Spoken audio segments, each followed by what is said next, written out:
Welcome to Elselah Books podcast. Today, we're diving into the incredible true story behind the 1970 film The Cross and the Switchblade. It is a raw, powerful account of what happens when faith comes face-to-face with fury on the streets of New York City. So the film kicks off with this very line, and man, it's for a good reason. It's basically telling you right from the get-go, hey, what you're about to see is going to sound completely nuts, but guess what? It all actually happened. It just perfectly sets the stage for a story that's going to defy all your expectations. And this really brings us to the heart of the conflict, right? It's that classic fish out of water story, but the stakes are literally life and death. You've got an outsider, armed with nothing but a Bible, stepping into a world that's ruled by pure violence. Let's see how this all unfolds. Now, to really get this story, you have to picture the scene. We're talking 1960s New York. For a lot of young people back then, the streets weren't just streets. They were a war zone. And your gang, that was everything. It was your family, your army, and your entire identity. And right at the center of all this chaos, the Mau Maus. These guys were one of the most notorious and feared gangs in the whole city, led by their warlord, Nikki Cruz. And of course, every gang needs a rival. For the Mau Maus, that was the bishops. Their turf war was bloody, it was personal, and it was just this endless, vicious cycle of revenge. And this gives you a taste of what their conflict really looked like. This quote comes directly from a war council meeting where they're planning a massive fight. The rules are simple. There are no rules. We're talking blades, chains, clubs, anything goes. This wasn't just a fight. It was an all-out battle with deadly weapons. So into this world, just drenched in hate and violence, walks a man who could not be more out of place. A man with a mission that absolutely everyone, the police, the gangs, they all think is pure insanity. I mean, just look at this. The contrast couldn't be more stark. On one side, you have David Wilkerson, a country preacher from Pennsylvania, armed with a Bible. And on the other, you have kids from the streets of New York armed with actual knives and chains. The culture clash is just absolute. And get this. This is what Wilkerson says when he walks right into the Mau Mau's clubhouse, completely surrounded. He doesn't show any fear. Instead, he has this unshakable conviction.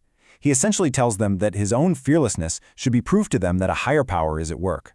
But if Wilkerson represents hope, the leader of the Mau Maus, Nikki Cruz, he represents a solid wall of hate and pain.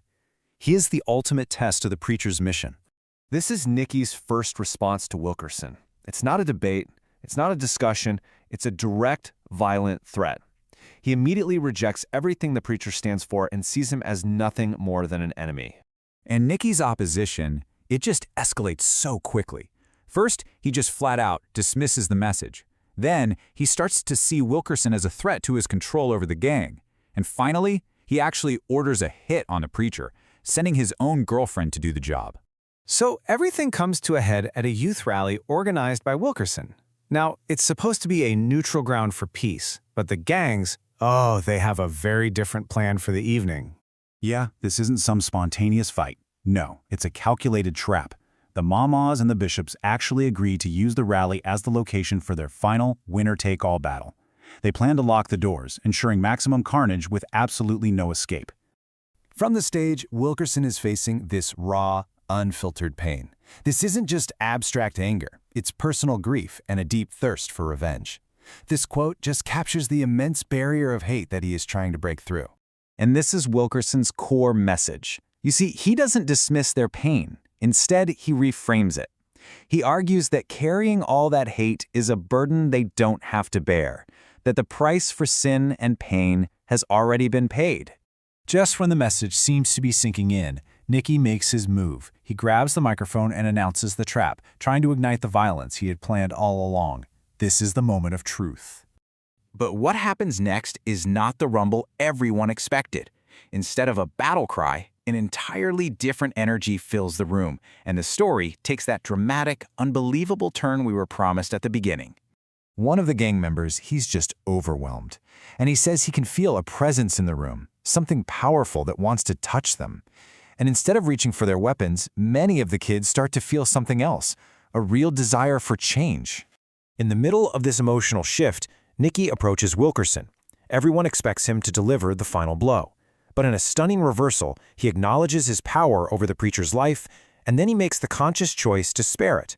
And then comes the climax of the entire story. Nikki, the hardened warlord who threatened to kill Wilkerson on sight, publicly surrenders.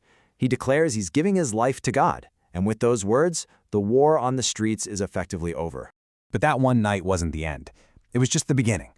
The event led directly to the creation of Teen Challenge, a center designed to help kids escape the cycle of violence and addiction. And it became a model that spread all across the country, reaching countless others. The film concludes with this powerful statement, summarizing its central theme perfectly. In the end, the story argues that the power of faith, forgiveness, and love proved to be so much stronger than the power of violence, hatred, and weapons. You know, the story leaves us with a pretty profound question. It presents one answer for sure, but it forces us to consider, in any context, what does it truly take to break these cycles of violence and inspire a person to completely transform their life? It's a lot to think about. Thank you for listening, and do subscribe to our channel for more.